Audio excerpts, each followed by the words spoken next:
Good morning मित्रांनो, आजचा आमचा दिवस आहे तिसरा आणि ह्या दिवसामध्ये आता आमचं सोमनाथ झालं, त्याच्यानंतर आपण गिरनार हा झालेला आहे आपला आणि आता आपण थोडासा साईट सीइंग करतो. आता इथे आजूबाजूचं काय आहे तर हे रेवती कुंडावरती आपण आलो आहे आणि इथे मंदिर आहे, तर आता मंदिरात जाऊया आपण आणि आपल्या दिवसाची सुरुवात करूया. आता आज बघूया, आपल्याला टाईमची कमी आहे, काय काय बघता येते करता येते ते आपण बघून घेऊया. चला तर मग जाऊया.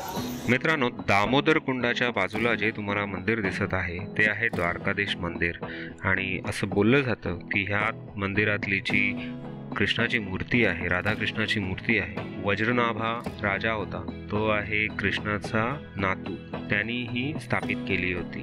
चला तर मग आता आपण ती मूर्ती पाहून घेऊ. या मंदिरांची बांधणी आणि पुनर्विकास हा सूर्यवंशी राजा होता चंद्रकेतू, त्यांनी हा केला आहे. तर हाही पुराणकालीनच राजा होता. रेवती आणि बलराम यांचं लग्न झाल्यानंतर ते इथे राहत असत आणि हे जे रेवती कुंड आहे ते त्यांच्या आंघोळीसाठी बांधलं गेलं होतं आणि इथे श्रीकृष्ण भगवान पण त्यांना भेटण्यासाठी कधी कधी येत असत, असा पुराणामध्ये उल्लेख आहे. ते मंदिर आहे तिथे राधाकृष्णाचं, पण ते बंद आहे. आता आपण हे मुचकुंडा महादेव मंदिर आहे, गुहा आहे.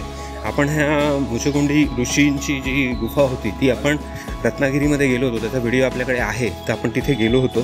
तर त्यावेळी ह्या मुचकुंडी आणि रत्नागिरीमध्ये मुचकुंडी नावाची नदी पण आहे, त्या नदीचा उगमस्थानापर्यंत आपण गेलो होतो. तर तो पण व्हिडिओ तुम्ही शोधा, रत्नागिरी सिरीजमध्ये आहे. तर आता आपण हे मुचकुंडी महादेव काहीतरी मंदिर आहे, सगळं गुजरातलेलं आहे, स्वयंभू, त्याच्यामुळे ते काय कळत नाही आहे काय आहे ते चालू आहे. अरू ये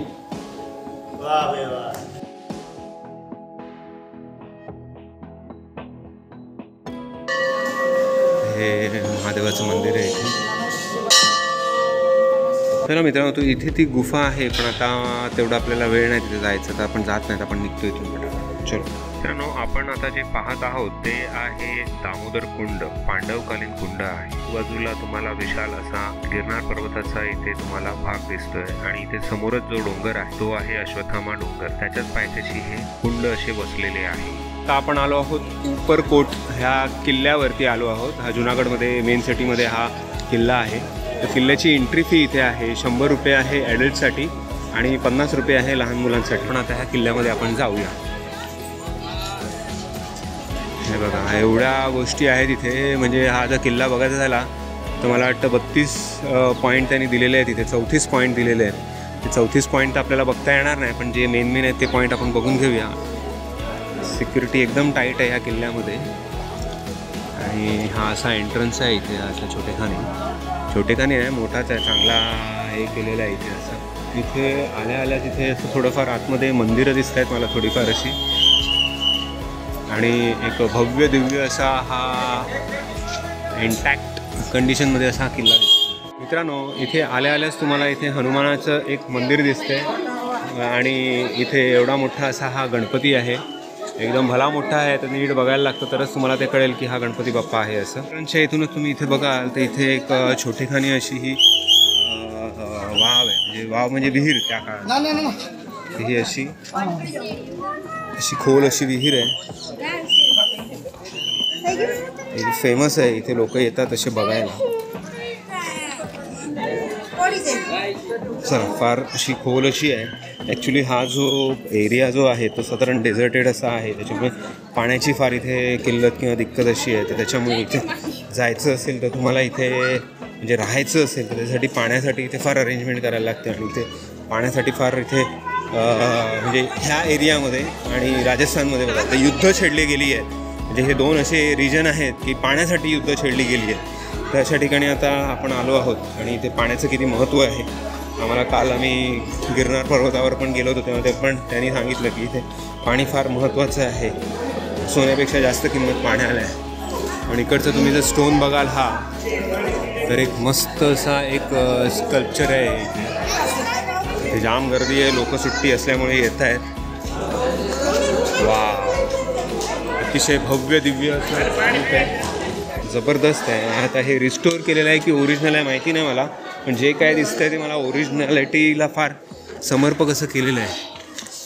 हा उभा कातळ असा कापलेला आहे सगळा, आणि ह्या कातळातून अशी ही वाव तयार झालेली आहे. अरे बापरे, म्हणजे खोलच खोल. आणि इथे बाहेर गरम वातावरण असलं तरी इथे एकदम शांत थंड असं वातावरण आहे. ते ह्या जागेचं महत्त्व आहे. वरतून बघा, अजून पाण्याचा झरा असा वाहतच आहे. आता कुठून येतोय ते माहिती नाही. आणि कबुतरांनी अशी घरं केलेली आहेत. आणि ही एवढी खोल आहे म्हणजे आता ही सुकलेली दिसते आहे मला, पण कमीत कमी 100 फूट खोल असावी खाली. पण 100 नाही, पण 60-70 फूट खोल दिसते आहे मला अशी. हे असं भव्य दिव्य असं रूप आहे ह्या विहिरीचं. मित्रांनो, ही एक फेमस अशी विहीर किंवा वाव, गुजरातीमध्ये वाव असं म्हणतात त्याला, अशी आहे. आणि आता सध्या तरी दिवाळी असल्यामुळे इथे दिवाळीच्या वॅकेशनमध्ये भरपूर पर्यटक आलेले आहेत. पण इतर वेळी तुम्ही आलात तर ही साधारण अशी खालीच असते, लोक इथे कमी असतात. तर ही मोस्ट फोटोजेनिक इंडियामधली अशी ही वाव अशी आहे असं मला वाटलेलं आहे. तुमचं मत काय आहे ते मला कळवा कमेंट करून. चला तर मित्रांनो, आता आपण बाकीचा किल्ला बघून घेऊया.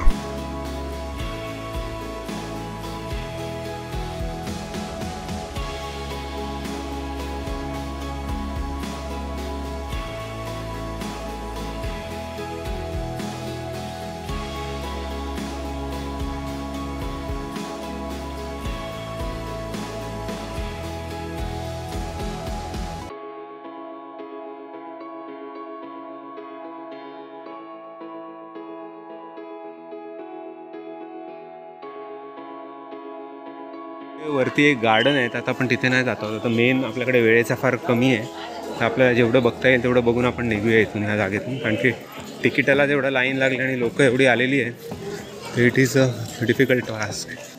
जुने काहीतरी मंदिरातले वास्तू शिल्प काही आहेत, त्याचे रिमेन्स आहेत ते इथे ठेवलेले आहेत.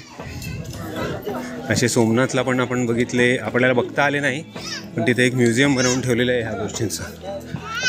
गड हा फार फार फार फार मोठा दिसतो आहे मला. पेरिफरी किती टोटल आहे ते काय आपण गाईड घेतलेला नाही आणि अभ्यास पण केलेला नाही आहे. तटबंदी इथे दिसत आहे. आणि जर तुम्ही ह्या साईडला बघितलं तर वॉशरूम्स, इथे जागोजागी वॉशरूम्स केलेले आहेत. पाण्याची व्यवस्था केलेली आहे. इथे सायकलची व्यवस्था आहे. इथे ही ई कार्ट आहे त्याची व्यवस्था आहे. सो आय थिंक त्यांनी हा जो काही बनवलेला आहे तो अतिशय सुंदर प्रकारे तुम्ही जर बघाल तर असं मार्बल, म्हणजे राजस्थानमध्ये कसे किल्ले बनवले आहेत तसा हा फार मोठा असा अजस्र असा किल्ला आहे. आणि मेन म्हणजे हा तुम्ही जर बघाल, बघा माकड बसलेलं आहे, भिंत तिथे इंटॅक्ट आहे अजून, अशा प्रकारचं आहे. मित्रांनो, अजस्त्र काय अशी तोफ आहे ही, जबरदस्त मस्त आहे, जुन्या काळातली तोफ आहे. अजून इथे छोट्या छोट्या अशा 1, 2, 3 आणि 4 अशा तोफा ठेवलेल्या आहेत.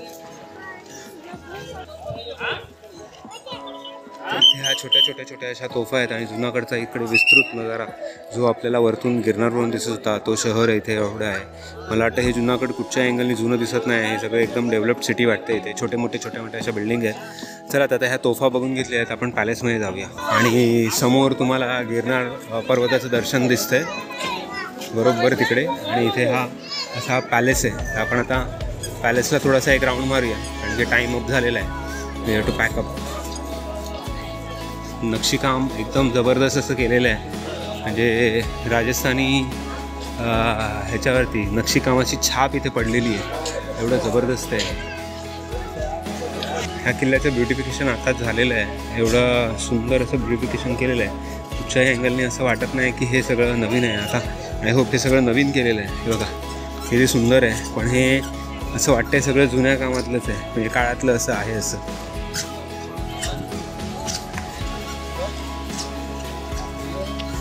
हे ऑडिटोरियम टाईप असा हा जागा आहे. आणि त्या आतमध्ये हा असा अतिशय सुंदर एक छत्री आहे तिथे. आपण असं आतमध्ये जाऊया.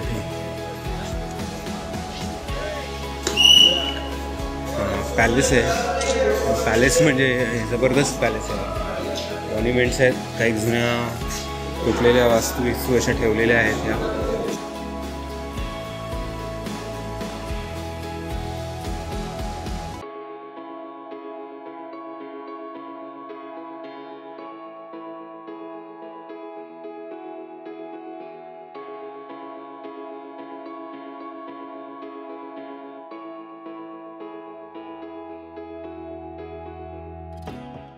इथे एक तोफ आहे इथे अशी.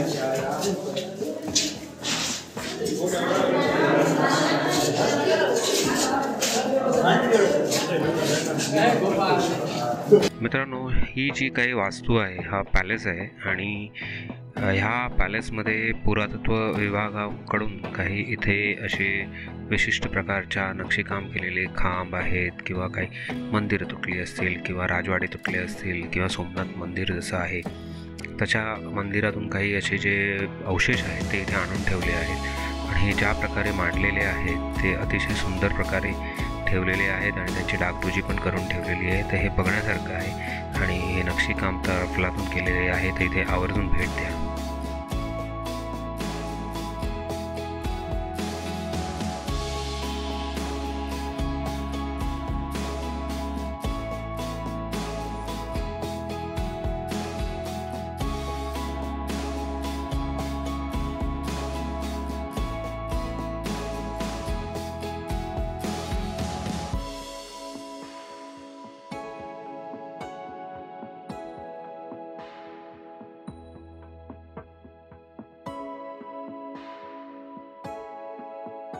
मित्रांनो, जास्त काही बघता आलं नाही. हा गड किल्ला जो काय तो भरपूर मोठा आहे आणि वेल मेंटेन्ड आहे.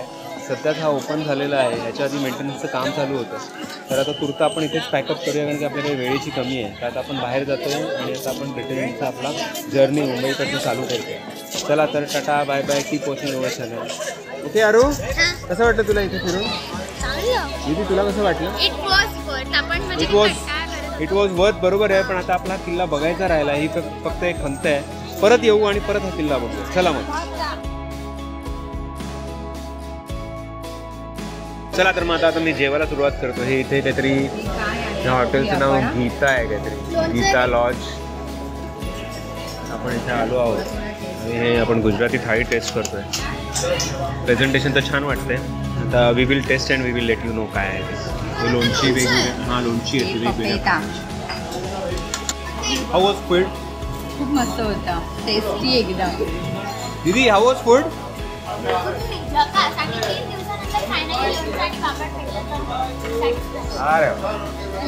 आरू पोट भरलं का? अजून खायचं आहे. अशा प्रकारे आमचं इथे जेवण झालेलं आहे आणि अतिशय उत्तम सर्विस. फूड क्वालिटी एकदम छान, एकदम बेस्ट. अशा प्रकारे आमची गुजरातची ट्रिप संपलेली आहे. आमची जायची ट्रेन पण आलेली आहे. Bye bye Somnath and bye bye Junagadh.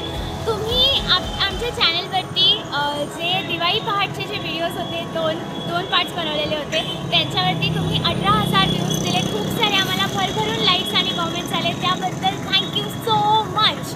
तर आमची ट्रेन येत आहे. आम्ही निघतो. Keep supporting. Thank you. Bye bye bye Junagadh. मित्रांनो, 3ही दिवस आमचे फार सुंदर आणि अविस्मरणीय असे झाले. सगळी भटकंती सुंदर झाली, पण शेवटच्या वेळी एक आमच्यातून गडबड झाली की आमचा ट्रेन टाईम हुकला आणि ट्रेन आमच्या डोळ्यासमोर निघून गेली. तर आता पुढचा आम्ही जो ट्रॅव्हल कसा केलेला आहे, कारण की तो खडतर होता, no reservation, nothing, no planning. तर आता ते कसं आम्ही ट्रॅव्हल कंप्लीट केलं आणि आम्ही आमच्या त्याच टायमामध्ये मुंबईत कसे पोचलो त्याचा तुम्ही असा विस्तृत असा पुढचा भाग तुम्ही बघा. ते बघण्यामध्ये तुम्हाला मजा येईल कारण की थोडीशी गंमत पण झालेली आहे त्याच्यामध्ये. तर लगे रहो. चलो बाय, टाटा आणि आमच्या चॅनलला सबस्क्राईब करा.